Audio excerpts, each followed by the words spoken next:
To Senior University. I know you had no choice or making you do this. But before, I know a lot of you are going out on internships pretty soon, and before you're heading out on internships and kind of like having your first step of stepping away from foreign and the Milford Public School System, we want to bring in a series of presenters that are going to be today. You're going to get presentations from 4 different presenters on different topics that are relevant to post-high school skills. So one of the speakers you're going to be seeing today is Mr. Christopher Pia today. He's going to be talking to you about financial security and financial basics after high school. You're going to have one on healthy relationships, on job interviews, and then another one on life after high school, whether you live in a dorm with a roommate or live with a roommate at some point, kind of navigating that residence life while in college or living out on your own at some point in the future. So all topics we think are pretty relevant for you post-high school. So it'll be this period and next period, and then we should be wrapped up just before the lunch period. Okay, any questions before we get started? All right, so our first presenter is Mr. Christopher Pia, who graduated from Quinnipiac University in 2009 with a degree in entrepreneurship and small business management. He began his career at New York Life shortly after. He was born and raised here in Connecticut in Stratford, and he has continued to grow his local presence by serving his community as past president of the CT National Association of Insurance and Financial Advisors, past president of the Stratford Rotary Club, and past chairman of the Stratford Chamber of Commerce, in addition to serving as a town councilman. And Mr. Pia is going to be talking to you all about financial security. So, Mr. Pia. Thank you very much. Good morning, everybody. Give a little round of applause, right? Thank you. We're getting going here, so. Good morning, all. I thank you for the introduction. My name's Chris, and I was asked to come and talk to you guys about financial security and basically give you some tips and goals about what to do in life, right? So I'm not going to talk to you as if you don't know any of this stuff. I honestly want you guys to ask me some questions. I'll give you some tips, I'll give you some thoughts, but my hope and goal for the next 20 minutes is that you take at least one thing out of it and try to adapt it into your future, whether it's the next 30 days or the next 4, 5, 6 years of your life, right? Because a lot of you in here know about money. Maybe you just know different things about it, right? So I've always said, I'm 37, I've always said at your age, I didn't really know much of anything about money. And I wish I learned it sooner. And that's not me standing up here a few years older than you trying to say, back then. If you guys can do little things now, and it really doesn't even have to do with earning a lot of money, but just little things like creating a simple budget in your life, right? Maybe there's so many apps now, and I'm sure you guys know them better than I do, that are free budgetary apps, all right? Since high school, I've been making a simple budget on an Excel spreadsheet. And I've done and kept the same exact spreadsheet. I've adapted it over the years to today. All right. Why is that important? Well, you want to track things. It may not mean a whole hell of a lot now, right? Maybe some of you have 20 bucks in your checking account. Maybe some of you have 20,000 in your checking account. I don't know, right? A couple people smiled, we wish, right? My point is, the dollar amount is insignificant. It's about how you feel about it and how you track it and how you project it, right? So does everybody know the difference between needs and wants in life? What's a need? All right, I'm going to pick on people. I'm picking on you first. Yeah, you. What's your name? Julian. What's up, man? So what's a need? What's a need in life? I guess food. Food? House? Clothing. All right, save some for others. All right, okay. Julian's good. He's 3 for 3. What's your name? Annie, Annie? Give me a want. clothes that you don't need. Good. So everyone's picking up on this, right? Needs versus wants. We want a lot of things in life as people, as humans. We don't really need a lot. All right? And I'm not here to tell you to choose between what you want and need. That's not what the point of this is. It's if you can start to prioritize in your life, right, through basic needs and wants, and you basically take things before you buy them, and you just even mentally say, maybe this is a need. Maybe Julian says, or Annie, right? Annie said clothes. This sweater may be a want, right? But a belt and shoes are a need. You get my gist. If you could start to do that through your life, even in college, even the first day of leaving college, or if you don't go to college, who cares? Get a job, earn a career that's rewarding, that you enjoy. Okay, that's my humble opinion. Find what you guys enjoy in life and do it. Because whether you go to the trades, whether you go to university, you become a doctor, an engineer, you become a plumber, you become an electrician or a nurse, those are all really rewarding as long as you enjoy it.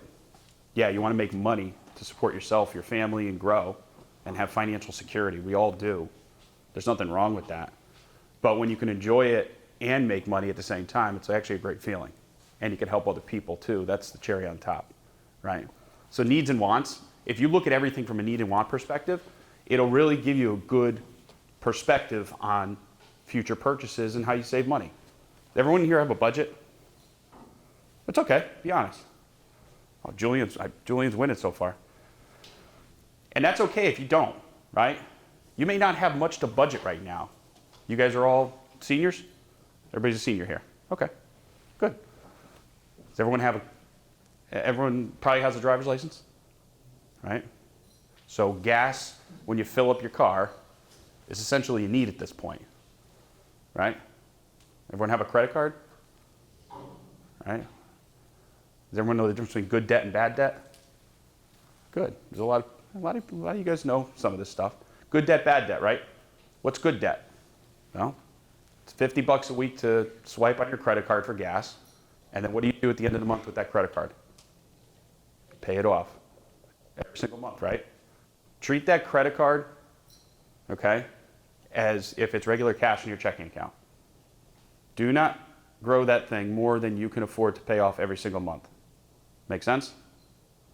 If you get into that habit now, guys, it will be some of the best things you will ever do from a habit standpoint, right? That's the biggest stuff. Budgets, needs, and wants, okay? I made a couple notes because I've never done this before, so don't hold it against me, all right? And Julian, don't make fun of me too much, all right? Credit score stuff, right? So everyone knows about credit score, and like I just said, good debt, bad debt. What's the highest credit score you can get? Anybody know? You were saying it. 800, a little higher. Close enough. 850 now. 840, 850, right? So, and I'm going to ask this, and I genuinely mean it, like, does everyone know the importance of having really good credit? Like the real meaning of it, what it helps you with down the line. Yes? Buying a car or house, right? From a lending perspective. So if I'm a bank, and you come in with an 820 credit score, and I'm going to use Julian again. Julian comes in with 540. Okay, I'm sure it's higher. Who's the more preferred lender, prospective client between you two to me? Not Julian. Yeah, Julian, not Julian. Julian's I'll loan $500,000 to Julian, and I'll loan you $500,000. But Julian's going to pay me 7% interest on that note, and you're going to pay me 4.25%. Who makes out there? Right? Because he's a riskier loaner. Lower credit score means you have a higher probability of defaulting on your debt. Right? So I'm going to charge Julian more.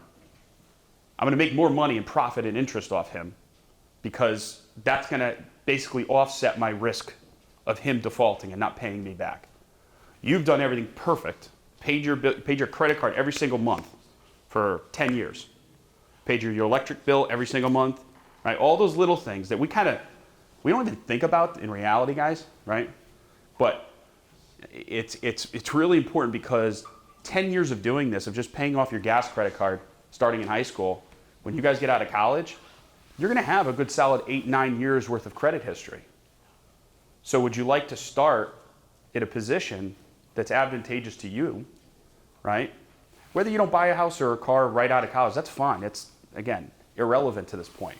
But if you're finishing college at about 22, looking for your first job, right? Do you want to be the 4.25% versus the 7%? And it could be as simple as what we just talked about before. If you go to the mall and you fill up your gas tank and the little things now, from now through college, just paying off that credit card bill every single month. That's actually a really good thing, okay? Because it also saves you. That difference seems kind of small and insignificant. That's 7% versus 4.25%, right? But if that's a 30-year note, maybe we were talking about car, 5 to 6 years on a car. But say if that's a house, right, which is a 30-year mortgage, you know, that difference between almost 3%, it could be hundreds, could be a couple hundred grand. Could be a couple $100,000. All right? Thanks for letting me pick on you. Investing. Does anybody have investment accounts? Yeah? Cool.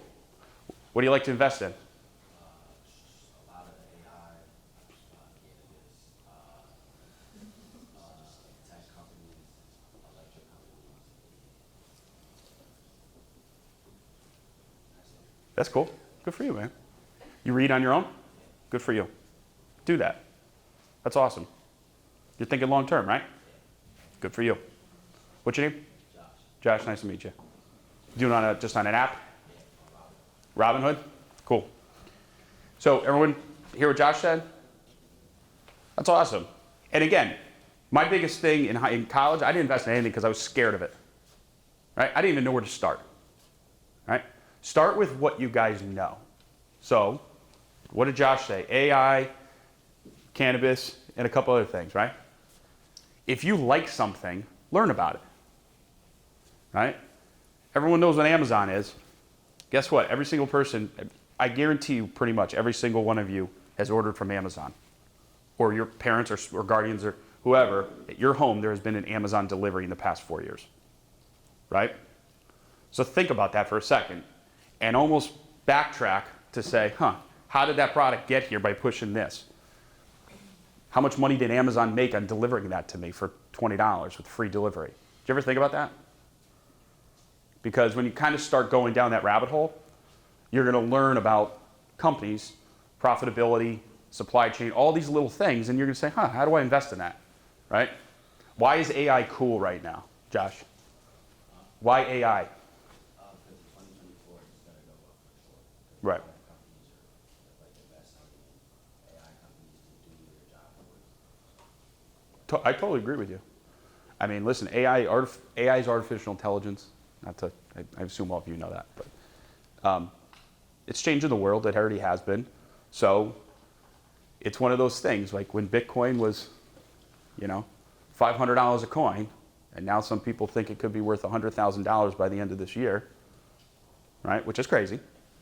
But irregardless, I wish I bought it at $500, right? So my point in saying that is start learning about, just looking into Google. Google the company that you maybe use or buy from. Checkbook marketing, right? We all spend money at places, right?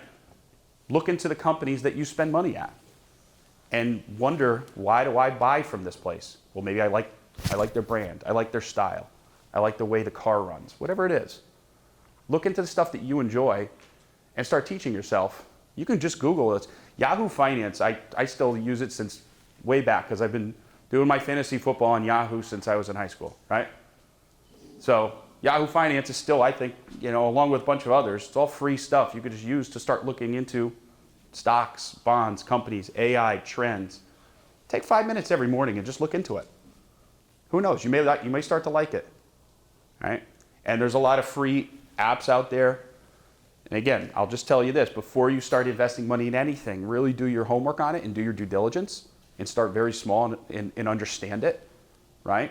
Yes, it can be a little nerve-wracking in the beginning, but don't ever bite off more than you can chew. You could simply start, and I know a lot of the Robinhood apps came to be during COVID, right?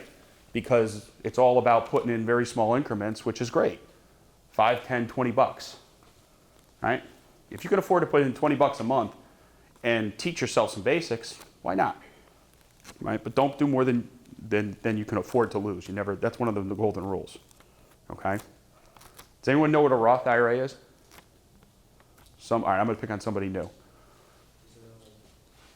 like a combination of like multiple stocks? What's up? Is it a combination of multiple stocks like for long term?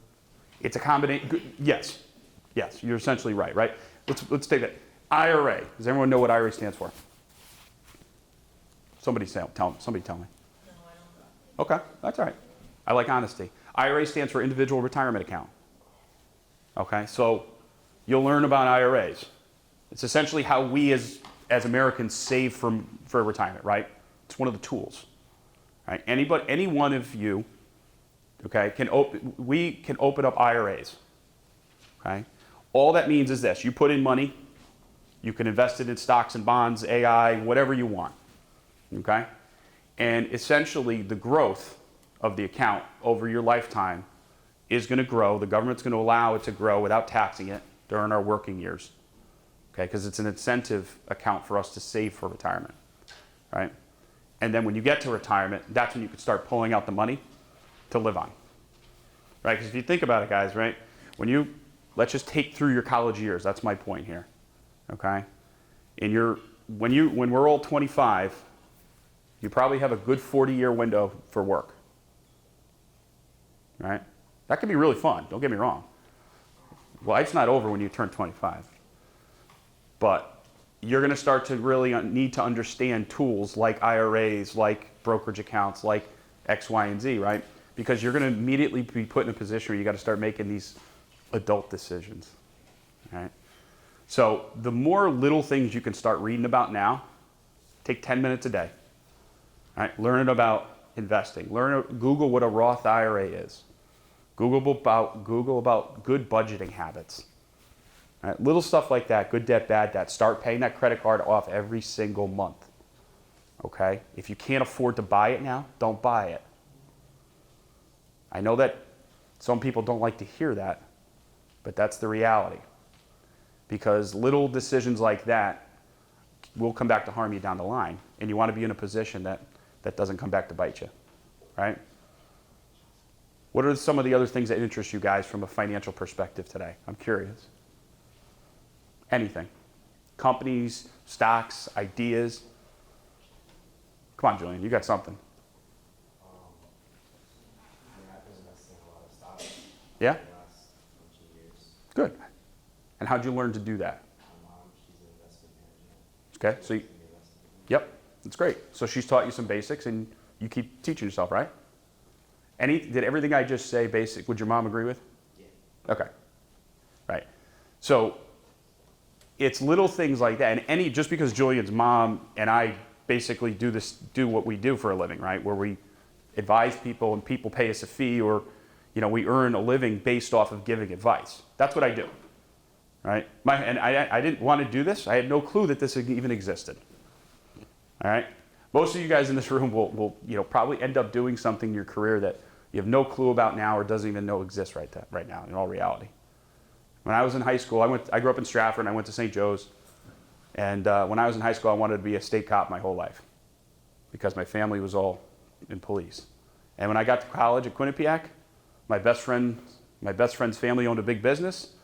I loved the way business ran and operations, but I also knew I wanted to be my own boss. That was important to me. Okay, I want to make my own schedule and do my own thing and make as much or as little money as I want. But I like betting on myself. Right? I think when you guys find something, and again, irregardless of what it pays, find something you truly enjoy, because then you can learn and adapt and kind of mold it to what you want it to be. And who knows, maybe you create a whole new field of something. There's so much cool stuff happening today with AI, and I mean, again, 6 years ago, there was no, I'll just say it, there was no cannabis industry essentially in America, right? Whether you're for it or against it, irregardless, there's a want, and it's created an entire industry, very profitable. Some of my friends that I grew up with are running large companies in this field today, making a lot of money. And I'm not saying to do one thing or another. I'm just telling you the reality of the world and how it changes. It creates opportunities.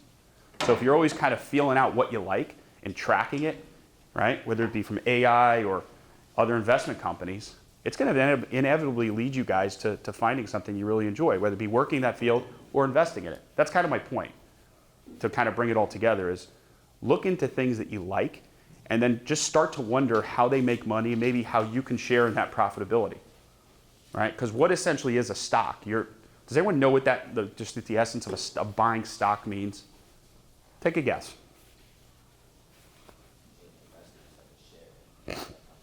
Talk louder. As an investment, as a share into that company. Correct. So let's say you bought stock in IBM because of their AI capabilities. Okay. What does it mean for you to have one share of IBM? It's like percentage Percentage of what? of the company. Of ownership. Yeah. Right. Okay. Josh, right? Yeah. So Josh owns one share of IBM. IBM is, everyone knows what IBM is or heard of it? International Business Machines. That's what actually it stands for. It's one of the oldest good companies in America still who makes a lot of technology stuff, right? Anyone heard of Watson? Watson? No, it's their AI computer. It's interesting.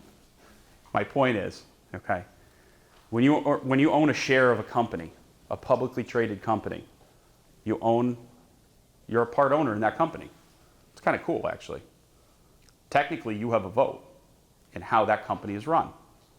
Now, in the grand scheme of things, the people with the most shares get to vote, and that's really where it comes down to how the company goes.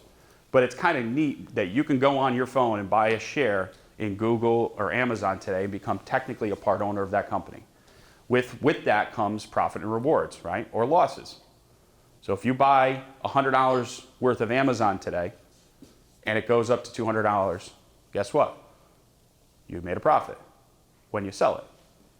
But if it goes down to $50, you've lost $50, right? So you're going to invest in that company, and this is why it's important to understand what you're investing in, really research and do your homework before that, okay? Because different companies have different volatility. What does that mean? It means some companies go up like this, and it can be very scary because you don't want to, going back to my rule I said before, right, guys? Don't ever invest anything more than you, bite off more than you can chew, and don't invest in something until you truly educate yourself on it. Even if it's and here's one thing I'm gonna tell you, right? In the next 6-7 years, we're all gonna experience crazy things with investments and financials and AI and who knows what, right? Just when the hot new thing is right there and everyone's talking about it, just make sure you read it first and understand it first. That's my biggest tip and takeaway to everybody, right? Because remember when, we all remember when the COVID thing started, right? But you remember that summer when all the meme stocks were going? Everyone hear about that? Anyone hear about that? Dogecoin and the rocket and all this stuff, right?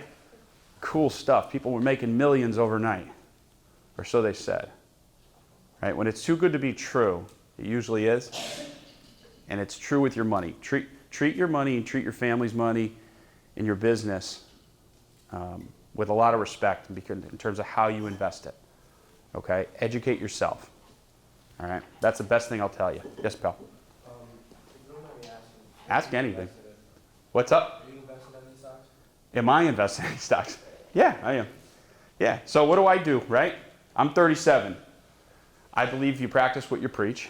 I believe you have a good, diversified, you lay your money out in multiple ways. So I have a lot of stocks because, again, stocks historically, right? The longer time horizon, the better for stocks and growth. Why? Because there's going to be ups and downs, right? But I know that a bucket of my money I don't need until I'm 67. I could care less if it goes down 20% today. Doesn't faze me, right? But that's a portion of it. Then there's money that I need every day. Then there's emergency money. Then there's safe money, midterm, long time. I mean, so these are a lot of things you guys will start to understand and read into. I mean, you could start doing it now. There's no reason why any one of you guys can't just, start Googling some retirement strategies and learning about different accounts and vehicles and ways to just start thinking about this. I'll tell you right now, the best thing you can do, like I said, is create a simple budget, understand how your credit card works, meaning pay that thing off every single month. Okay? Don't spend more than you make. Okay? Roth IRAs are a great idea, and you guys can do that now if you have a job. Okay? You could take $100 a month and put it into a Roth IRA, and it's a savings account for retirement. It's tax-free. Why I keep saying Roth is because Roths, there's two types of IRAs. There's regular IRAs, and then there's Roths. Roths are going to be tax-free to you. Okay? And you could do that at your age if you have an income. It's one of the best things you can do because at the end of the day, and I'll start to wrap it up now. Compound interest and time value of money, right? So if you were to save, and you can Google this, $100 a month for the next 40 years, and it earns, say, 7 to 8% on average, right? Look at that versus starting it 10 years later. Doing it for 30 years versus 40 years. What do you think the 40 year is going to show you? Add money, What? a lot of money. Mad money, right? Yeah. Let's gonna go with mad. I like that. Mad money. It's gonna be a heck of a lot more. A heck of a lot more, right? Because you started earlier, right? So, if anybody here has a couple extra bucks every month, okay, and it could be $50, it could be $34. Save it. One of the coolest things I started doing, and I love it today, because it creates good habits, right? Is when I graduated college and I was living at home because I couldn't afford to rent or buy anything, right? Because I was working 7 days a week starting to build, right? And most of you will be in that position. And that's okay because it's going to really, I think you do best when your kind of back's against the wall a little bit, right? Because then it's going to force you to go out and work and teach yourself.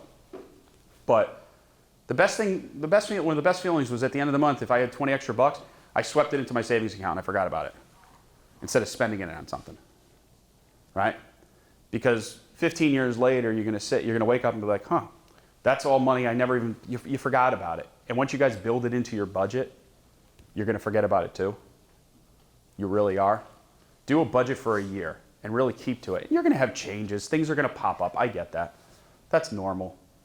But if you have at least one thing in there where I call it sweep in my mind, transfer from checking to savings or whatever, right? Transfer an extra $20 a month into your Robinhood app and set it in a AI future S&P index fund that automatically invests and you just set it and forget it.